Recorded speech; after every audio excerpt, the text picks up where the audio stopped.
Last year सबसे ज़्यादा मेरा फोकस रिविजन्स पे था कि मैक्सिमम रिविजन्स हो सकें, और उसमें फ्लॉ ये था कि मैं एमसीक्यू प्रैक्टिस ज़्यादा नहीं कर सका, जिसकी वजह से लास्ट ईयर मेरा नहीं हो सका। सो आप ये एडवाइस करेंगे स्टूडेंट्स को, जो आपकी अंडरस्टैंडिंग से मुझे समझ आई है, मुझे ये बात समझ आई है कि एक तो स्टूडेंट्स को किसी ना किसी तरीके से एफएससी की तैयारी के दौरान ही एंट्रेंस की तैयारी शुरू कर देनी चाहिए। Is it right? आप इसको एंडोर्स करते हैं? जी बिल्कुल। ऑलराइट। और इसके अलावा आप ये भी सजेस्ट करेंगे कि अगर किसी वे से हॉस्टल को अवॉइड कर लिया जाए तो भी एक अच्छी अप्रोच होगी।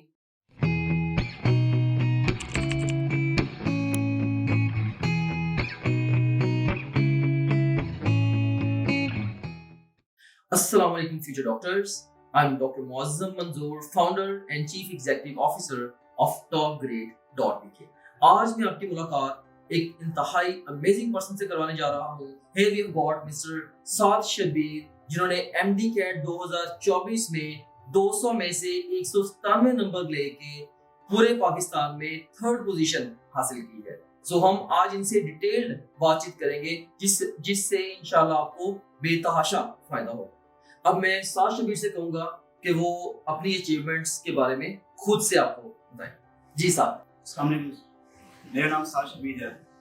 आई एम फ्रॉम अलीपुर। मैंने मैट्रिक और FSc Rashid higher secondary school Alipur से की। मेरी मैट्रिक में 1100 आउट ऑफ 1100 मार्क्स और एफएससी में 1055 मार्क्स आउट ऑफ 1100 और एमडी कैट में 197 marks out of 200। Excellent Saad, you have done a great job. No doubt आपने अपने आप को as an exceptional student prove किया है। आज हम काफ़ी कुछ आपसे सीखने वाले हैं और मैं चाहता हूं कि जो भी फ्यूचर डॉक्टर्स हैं वो हमारी इस कन्वर्सेशन को ध्यान से सुने, ताकि वो भी साद शब्बीर की गाइडलाइंस को फॉलो करते हुए, इनके फुटप्रिंट्स को फॉलो करते हुए इनकी तरह सक्सेस हासिल कर सकें। Now I want you to tell our audience कि आप फ्रेशर हैं या रिपीटर हैं दिस ईयर? सर मैंने इस साल एमडी कैट रिपीट किया है, लेकिन एफएससी में रिपीट नहीं की थी। ओके। और लाइक एफएससी में आपके ऑलरेडी मार्क्स अच्छे थे, 1055 आउट ऑफ 1100, तो उसको आपने रिपीट नहीं किया। जी सर। और एमडी कैट को आपने इस साल रिपीट किया। ऑलराइट।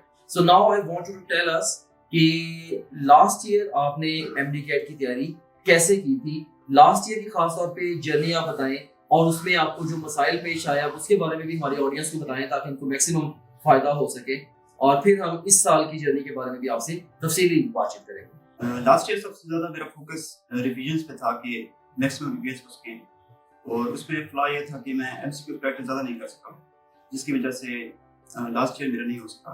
सेकेंड ईयर करने के बाद मैं लाहौर चला गया, वहाँ पे मैंने एक फिजिकल एकेडमी ज्वाइन की, और उस एकेडमी में सबसे ज़्यादा मसला ये था कि वहाँ पे बर्डन बहुत ज़्यादा होता था। जैसे कि 2 मंथ्स वहाँ पे लेक्चर होते थे, लेक्चर्स होने के बाद फिर एक ही मंथ में सारे टेस्ट कवर होना बहुत मुश्किल था, इसी वजह से। और दूसरा ये कि मैंने एकेडमी काफ़ी लेट ज्वाइन की, और जिसकी वजह से मेरा टाइम वेस्ट हुआ और मैं ज़्यादा एमसीक्यूज।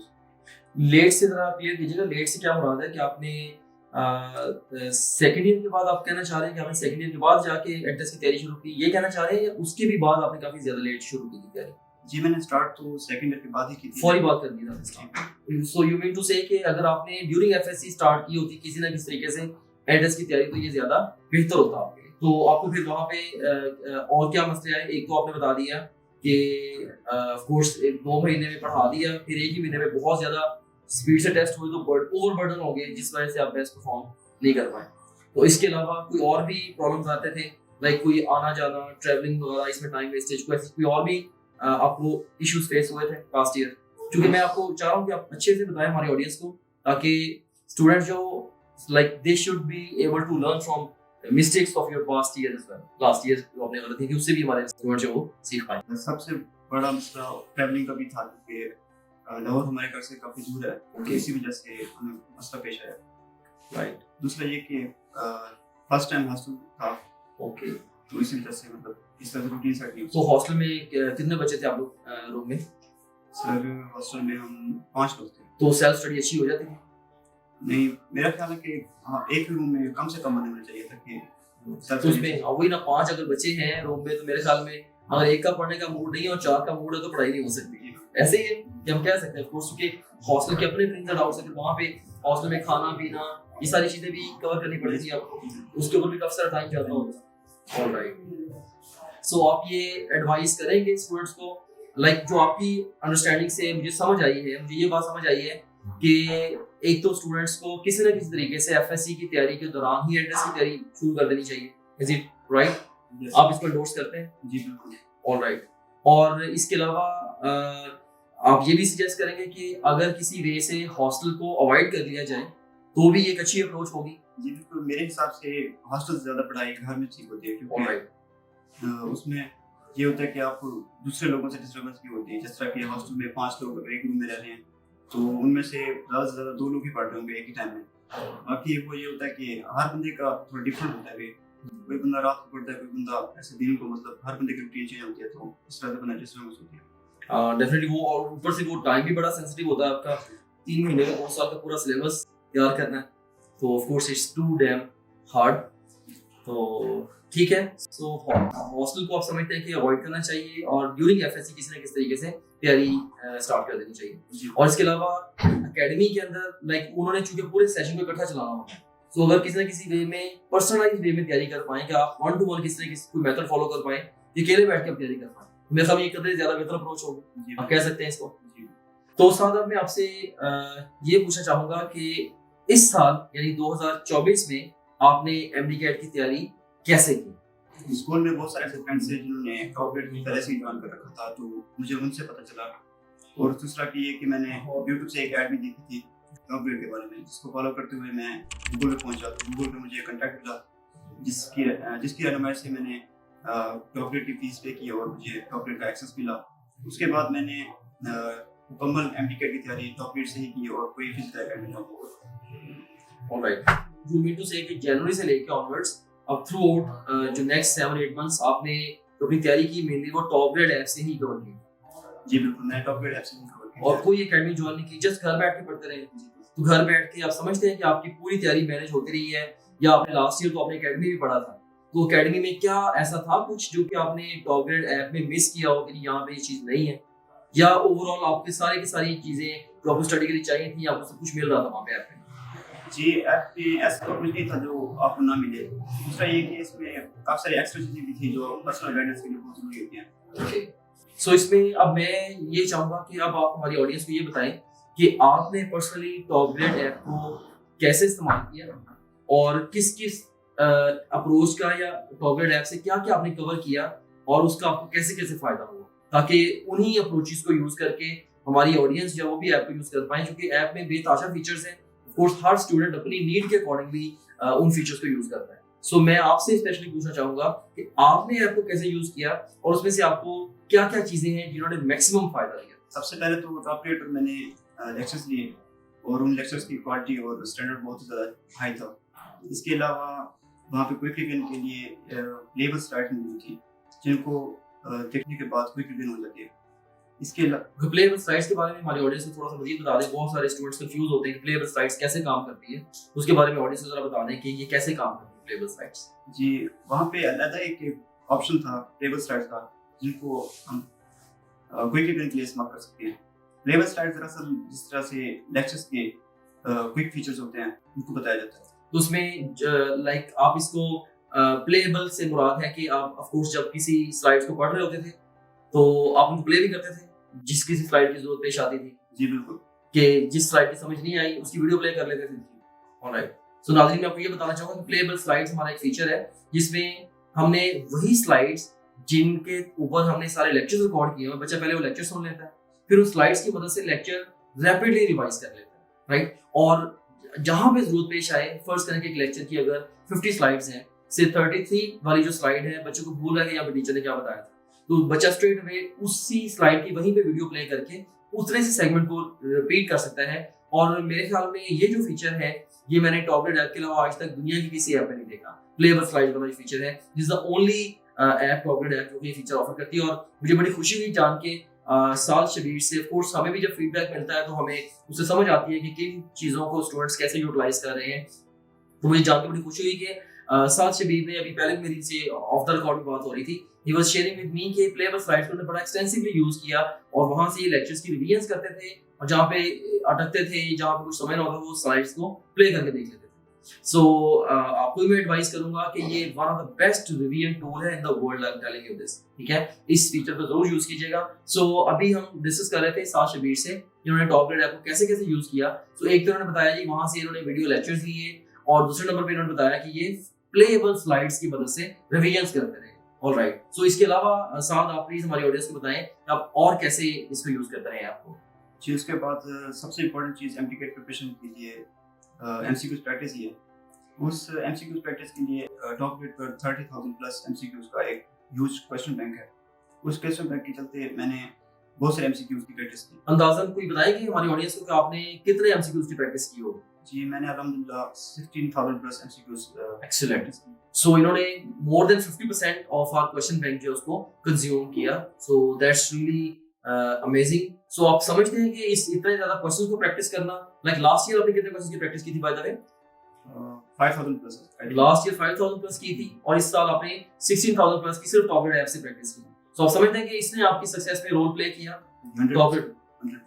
ओके, सो थर्डली ये कह रहे हैं कि इन्होंने जो टॉप ग्रेड ऐप का जो क्वेश्चन बैंक है उसको बड़ा एक्सटेंसिवली यूटिलाइज किया। मोर देन 16,000 एमसीक्यूज इन्होंने वहां से प्रैक्टिस किए। सो इसमें मैं ये भी जानना चाहूंगा कि आपने साथ किस तरह से प्रैक्टिस किया था क्वेश्चंस को?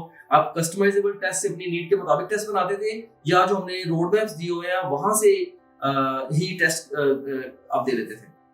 जी, मैं दोनों तरीके से देता था, क्योंकि Okay. टॉप ग्रेड एक बहुत ही एक्सटेंसिव ऐप है। उसके जरिए ये होता है कि डिफरेंट क्वेश्चंस की डिफरेंट कैटेगरीज बनी हुई हैं, जिस तरह के नॉर्मल, इजी और हार्ड क्वेश्चंस वो अलग-अलग दिए हुए हैं, जिसकी वजह से हमें फुल गाइडेंस हो सकती है। अच्छा, तो आप कस्टमाइजेबल टेस्ट से अपनी नीड के अकॉर्डिंग टेस्ट क्रिएट करते थे? कैसे, चैप्टर वाइज, टॉपिक वाइज, या कैसे टेस्ट देते थे आप? Chapter wise. ज्यादा आप चैप्टर वाइज देखते रहे? टॉपिक वाइज टेस्ट दिए हैं या वो कम दिए हैं आपने या नहीं दिए? जी, टॉपिक वाइज भी दिए, लेकिन चैप्टर वाइज ज्यादा दिए। ज्यादा टेस्ट आपने चैप्टर वाइज दिए। और डिफिकल्टी लेवल कौन सा यूज किया था आपने? ज्यादा इजी, मीडियम, हार्ड मिक्स करते थे, या स्पेसिफिक कोई डिफिकल्टी लेवल था जिससे आप ज्यादा क्वेश्चन की प्रैक्टिस करते थे? जी, मैं ज्यादातर मिक्स को प्रेफर करता था, क्योंकि मिक्स को प्रेफर करते थे। पेपर भी इस तरह से होता है कि मतलब ना ज्यादा मुश्किल होता है ना ज्यादा आसान होता है। ओके, तो यहाँ पे मैं आपको बताना चलूं ऑडियंस के ये जो हमारा डिफिकल्टी लेवल है ना टॉप ग्रेड ऐप में, ये भी वन ओनली ऐप है टॉप ग्रेड जो कि जेन्युइनली स्टूडेंट्स के इनपुट के ऊपर डिफिकल्टी लेवल ऑटोमेटिक बनाती है। सो आप ये कह रहे हैं कि हमने एल्गोरिथम सेट किया हुआ है।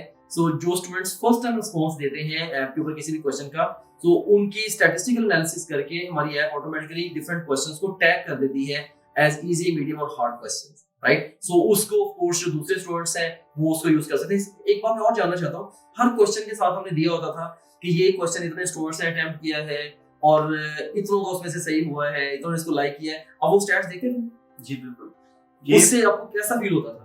लाइक मैं फर्स्ट टाइम ये क्वेश्चन किसी से पूछ रहा हूँ, क्योंकि मैंने इसको ये फीचर ऐड किया था आई थिंक 1.5 years ago, जो डिफरेंट स्टैट्स हमने क्वेश्चन बैंक के ऊपर ऐड किए थे। तो अब मैं साथ से फर्स्ट टाइम ये क्वेश्चन पूछ रहा हूँ, क्योंकि उसके बाद मैंने इसका फीडबैक, स्पेशली क्वांटिटेटिव फीडबैक था मेरे पास, लेकिन मैंने डायरेक्ट किसी से पूछा नहीं।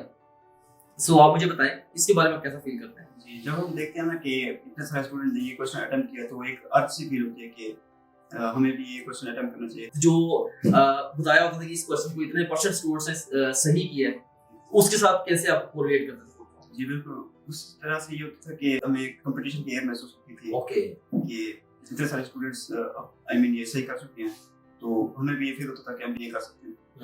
तो इसमें बेसिकली इसका मकसद भी मेरा यही था वैसे, बाय द वे, स्टैट्स वहां पे देने का कि स्टूडेंट्स के दरमियान कंपटीशन की एक फिजा पैदा करना। सो मैं समझता हूँ आप ये करेंगे, इस चीज का नोट्स करेंगे कि वहां पे हमने जो स्टैट्स दिए हुए हैं उनसे स्टूडेंट्स के दरमियान एक कंपटीशन की एक फिजा जो बनती है किसी हद तक। अच्छा, रैंकिंग बोर्ड देखा था आपने कभी? जी, रैंकिंग बोर्ड को आप कैसे परसीव करते हैं और उससे आपकी फीलिंग्स कैसे चेंज होती है, तो उसके बारे में जरा बता दीजिए थोड़ा सा। जी, रैंकिंग बोर्ड ऐसा होता है कि उसमें बहुत से स्टूडेंट्स दिए हुए होते हैं जिन्होंने जितने ज़्यादा एमसीक्यूज प्रैक्टिस किए होते हैं वो टॉप पे होते हैं। जिस तरह कि 30,000 प्लस टोटल एमसीक्यूज हैं, तो जो जितने ज़्यादा एमसीक्यूज प्रैक्टिस करता था वो टॉप पे होता था। ऑलराइट, तो आप भी कभी टॉप पे आए? जी बिल्कुल। ओके, सो आप क्वेश्चन प्रैक्टिस में आप भी टॉप पे रह गए कुछ अर्सा? Alright, so that's great. So उसने जो रैंकिंग बोर्ड था उसने आपको पुश किया कि हाँ मजीद एफर्ट करो, आपने नंबर 1 पे जाना है। सो अल्हम्दुलिल्लाह, I think so this feature worked as well. So अभी तक साथ से हम डिफरेंट वेज पूछ रहे थे कि उन्होंने ऐप को कैसे यूज किया। सो ये बता रहे हैं कि एक तो उन्होंने वहां से वीडियो लेक्चर्स लिए, सेकेंडली इन्होंने वहां से प्लेएबल स्लाइड्स की मदद से रिवीजन की, थर्डली ये बता रहे हैं कि उन्होंने डिफरेंट वे से वहाँ पे टेस्ट दिए, और इसके अलावा फोर्थली इन्होंने ये बताया कि जो रैंकिंग बोर्ड था, रैंकिंग बोर्ड के ऊपर भी ये दूसरे स्टूडेंट के साथ कम्पीट करते थे और नंबर 1 पे आने की कोशिश करते थे। सो इसके अलावा कोई और भी फीचर्स आपने यूज किए हैं टॉपग्रेड ऐप के, उसके बारे में जरा डिटेल बताइएगा प्लीज। जी बिल्कुल। टॉपग्रेड पर एक अलग सेक्शन पर्सनल गाइडेंस का भी है, जिसमें सर बहुत सबको गाइड करते हैं आपको, और मेरा ख्याल है ये बहुत ज़्यादा जरूरी है, क्योंकि पर्सनल गाइडेंस के बगैर कुछ भी अचीव करना बहुत मुश्किल होता है। तो पिछले साल भी मैंने ये चीज़ काफ़ी मिस की, और सर मौजूद साहब ने खुद हमें गाइड किया, जिसकी वजह से हमें बहुत हेल्प। अल्हम्दुलिल्लाह। अभी आप मुझे बता रहे थे अर्लियर ऑन कि आपने मेरी वीडियो देखी थी वो 1000 MCQs पर डे अटेम्प्ट करने वाली। सो उस वीडियो ने आपके ऊपर, वो वीडियो आपने डिस्कवर क्या कहाँ से की, और उस वीडियो ने आपके ऊपर क्या इम्पैक्ट डाला, जरा इसकी डिटेल मुझे दीजिएगा। जी, पर्सनल गाइडेंस के लिए मौजूद साहब ने काफ़ी सारी वीडियोस खुद से बना के ऐप पे पब्लिश किए हैं, और उन ऐप्स में उन वीडियोस में एक वीडियो ये थी कि MDK प्रिपरेशन के लिए सबसे इम्पोर्टेंट चीज़ क्या है। तो उसमें बताया गया था कि you have to practice almost 1000 MCQs per day, और मैंने उसी को फॉलो किया। ओके, सो आप कोशिश करते हैं रोजाना 1000 MCQs की प्रैक्टिस करें, खासतौर पे आखिरी दिनों में जाकर ज्यादा आपका प्रैक्टिस के ऊपर रहा। ऑलराइट, सो इसके अलावा एक तो आपने ये बता दिया गाइडेंस वीडियोस थी, तो इसके अलावा कोई और फीचर्स भी आपने यूज किए, जैसे हमारी फुल लेंथ पेपर्स हैं या व्हाट्सएप सपोर्ट है, उनको यूज किया था आपने? फुल लेंथ पेपर मैंने मैक्सिमम यूज करने की कोशिश की थी। ऑलमोस्ट 20 फुल लेंथ पेपर दिए गए थे, जिनमें मैंने मोर देन 15 मेरे ख्याल में अटेम्प्ट किए थे। एक्सीलेंट। और वो फुल लेंथ पेपर बिल्कुल जैसे कि एनुअल पेपर होता है उसकी तरह से बनाया गया था। सही, बिल्कुल। ये पहले फुल लेंथ पेपर जस्ट हमारे 5 होते थे, लेकिन बहुत सारे स्टूडेंट्स के फीडबैक के ऊपर हम इनका काउंट जो 20 तक ले गए हैं। सो आपने 15 अटेम्प्ट किए अल्हम्दुलिल्लाह। सो मैं समझता हूँ कि दिस वाज आल्सो सक्सेस, और हमने इसको जो ऐड किया, ये फिर हमने बड़ा अच्छा एक मूव लिया कि हमने 5 से बढ़ा के 20 कर दिए। Right, so full length papers के अलावा और जो व्हाट्सएप टीचर सपोर्ट थी, उससे आपको कोई फायदा हुआ?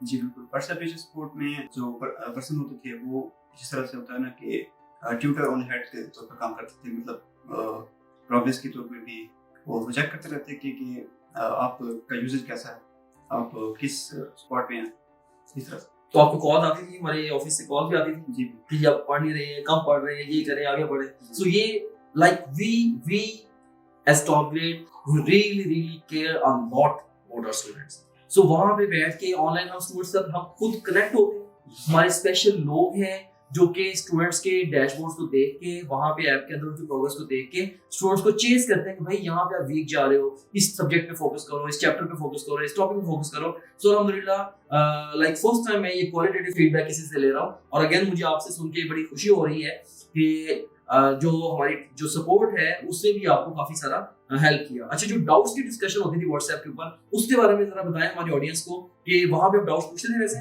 जी सर। ओके, डाउट्स की डिस्कशन फौरी तौर पर हो जाती थी, जिस तरह से हम अगर जितनी जल्दी हो सकती है वो रिप्लाई करने की कोशिश करते थे डाउट्स को, उसी तरह। सो आपको जो भी डाउट्स आपके आते थे, आप क्या करते थे, उनको ग्रुप में भेज देते थे? जी सर। राइट, और उसमें इमेज की शक्ल में भेजते थे मोस्टली, जी सर। या ऑडियो कैसे भेजते थे? इमेज की शक्ल में भेज देते थे, और वहां से आपको रिस्पॉन्स मिल जाता था। जी। आप समझते हैं कि ये क्लासरूम में क्वेश्चन पूछने की निस्बत ये बेहतर तरीकाकार है व्हाट्सएप के ऊपर या ग्रुप्स के अंदर टीचर से डायरेक्ट डाउट्स डिस्कस करने का? टीचर से डायरेक्ट डाउट्स डिस्कस करने में काफी स्टूडेंट्स जो है ना वो मुश्किल फील करते हैं। बिल्कुल, ये कॉन्फिडेंस नहीं होता इस तरह से, लेकिन व्हाट्सएप पे क्योंकि ये काफी इजी हो जाता है, तो मुझे लगता है ये बहुत ही ज्यादा अच्छा फीचर है इनका। अब बहुत सारे स्टूडेंट जो कि शाय होते हैं, जैसे साथ भी I can feel that he is a shy student as well, तो बहुत सारे स्टूडेंट्स शाय होते हैं जो कि क्लासरूम में उस तरह से क्वेश्चंस नहीं पूछ पाते। तो इसी वजह से जो मैंने रिसर्च की थी उससे मुझे समझ आई थी कि स्टूडेंट्स को कोई ना कोई ऐसा वे चाहिए कि जिसमें वो बोल्डली क्वेश्चन जितने मर्जी चाहे क्वेश्चन पूछ सकें। And I personally think that it's incredibly important to ask right questions. So जितने ज्यादा मैं समझता हूँ कि जो क्वेश्चंस है ना, इनको मैं encourage करते हैं कि बच्चे ज्यादा से ज्यादा क्वेश्चंस पूछें। So मुझे अच्छा लग रहा है कि साथ के माइंड में जितने भी क्वेश्चंस आते थे ये वहाँ पे पोस्ट करते थे और इनको उसका रिस्पॉन्स मिल जाता था। So बहुत सारी मैं समझता हूँ कि वीकनेसेस इनकी वहाँ से भी कवर हुई होंगी। So जहाँ तक मुझे समझ आ रही है कि कोई एक फैक्टर नहीं है जिसके बारे में कह दूं कि जी इस वजह से स्ट्रेट अवे इतनी रिमार्केबल सक्सेस मेरी पूरी कंट्री में तीसरी पोजीशन होना MDCAT में in one of the most comparative exams in the country, this is really big thing. और ये बहुत सारे फैक्टर्स हैं जिन्होंने मैं समझता हूँ कंट्रीब्यूट किया टुवर्ड्स सक्सेस ऑफ साल। इसमें मैं अहम 3 फैक्टर समझता हूँ और मैं क्रेडिट देना चाहता हूँ इनके पेरेंट्स को, जिन्होंने इनको राइट एनवायरनमेंट दिया कि ये पढ़ें और स्टडी के ऊपर फोकस करें, राइट। इनको दाएं बाएं की डिस्ट्रैक्शंस नहीं दी, इनका फोकस इनकी स्टडी के ऊपर बनाए रखा, राइट। सो पेरेंट्स को बहुत ज्यादा क्रेडिट जाता है। और अगर आप भी पेरेंट हैं, किसी आप चाहते हैं कि आपका बच्चा भी मेडिकल में दाखिला ले, तो आपको अपने बच्चे को राइट वे में गाइड भी करना पड़ेगा, उसको right environment and right tools भी देने पड़ेंगे। सो ये चीज भी मैं कहना चाहूंगा। सो एक तो क्रेडिट जाता है इनके पेरेंट्स को, सेकंडली आप उससे साथ तो खुद को क्रेडिट जाता है कि ही is a very very focused and dedicated student and brilliant student, और इन्होंने मेहनत की है बेतहाशा। और उसके बाद अगर थर्ड नंबर पे क्रेडिट जाता है आप उससे, तो आप क्या कहेंगे? तो पेरेंट्स के बाद और आपके बाद क्रेडिट किसको जाता है? So I want to listen from you. और जस्ट टॉप ग्रेड ऐप को। सो क्योंकि जैसे आप बता रहे हैं कि आप इतने सारे फीचर्स को इतना ज्यादा एक्सटेंसिवली यूज किया है, अल्हम्दुलिल्लाह, लाइक अगर एक स्टूडेंट की भी ऐसा फीडबैक मिल जाए ना, तो इससे जो मैं समझता हूँ मेरी जितनी भी एफर्ट्स हैं उनको एक नया मीनिंग एंड पर्पस मिल जाता है। देखिए ईयर्स में हमने जितना काम किया बेतहाशा, आपने जिस विजन से हमने चीजें डेवलप की पिछले 7 सालों में, आपने उसी विजन को शेयर करते हुए आपने उन सारे के सारे फीचर्स को ऑलमोस्ट यूज किया और अल्हम्दुलिल्लाह सक्सेसफुल भी आप हुए।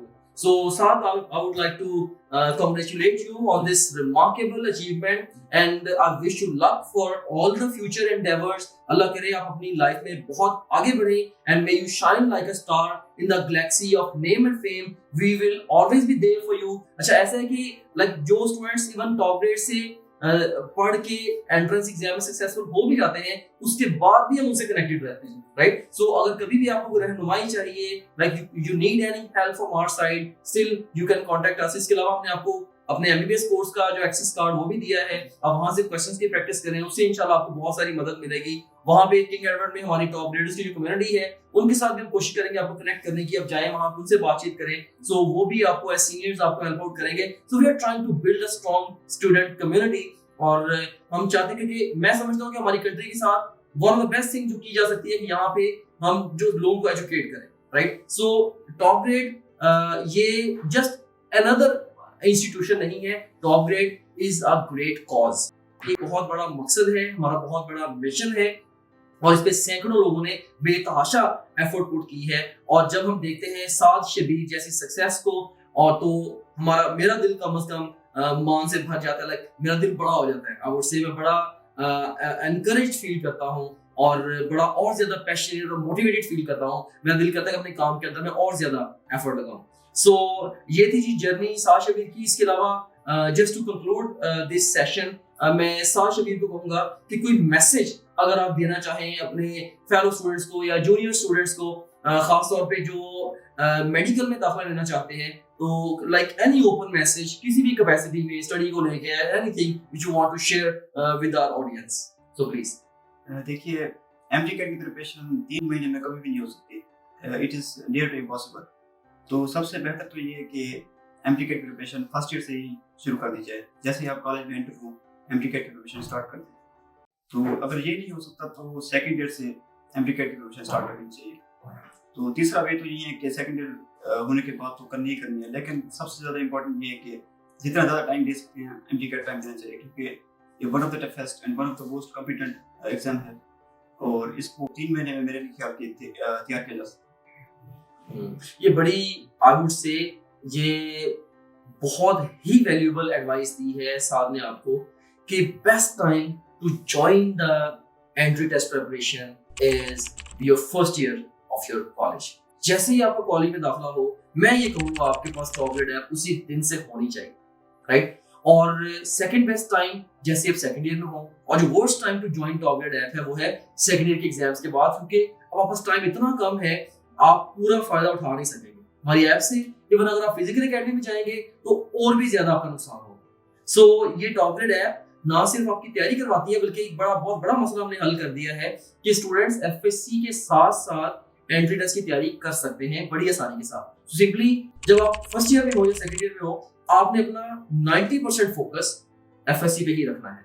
मैं हरगिज नहीं कह रहा कि एफएससी को छोड़ के एंट्री टेस्ट की तैयारी शुरू कर दें, लेकिन अगर टॉप ग्रेड ऐप आपके पास है, आप टॉप ग्रेड ऐप से जस्ट जो भी टॉपिक आप एफएससी के लिए पढ़ेंगे, सिर्फ वहां से एंट्री टेस्ट के पास क्वेश्चंस और दूसरे एमसीक्यूज की सिर्फ प्रैक्टिस करते जाएं हर टॉपिक की, और डेली आप आधा पौना घंटा भी अगर आप इस काम को दे दें, एंट्री टेस्ट की तैयारी को, तो मैं समझता हूँ कि आपको बाकायदा एंट्री टेस्ट की तैयारी की जरूरत ही पेश नहीं आएगी। लाइक जैसे ही आपका सेकंड ईयर का एग्जाम ओवर होगा तो आप पहले से ही एंट्री टेस्ट के लिए तैयार होंगे। So dear audience, thank you very much. I hope that you have enjoyed my discussion with Sashabir, and Sashabir, once again it's great pleasure to meet you, and best wishes for you and for all the challenges coming ahead. Inshallah मैं देख सकता हूँ with my limited visibility and limited vision कि आप इंशाल्लाह बहुत ही amazing professional बनेंगे और अपनी लाइफ में इंशाल्लाह बहुत आगे जाएंगे। अल्लाह ताला आपको दोनों जहानों में कामयाबी अता फरमाए। So once again, best wishes. Allah Hafiz. You can also download TopGrade app from Google Play Store or App Store. Visit www.topgrade.pk. For more information, contact the given numbers.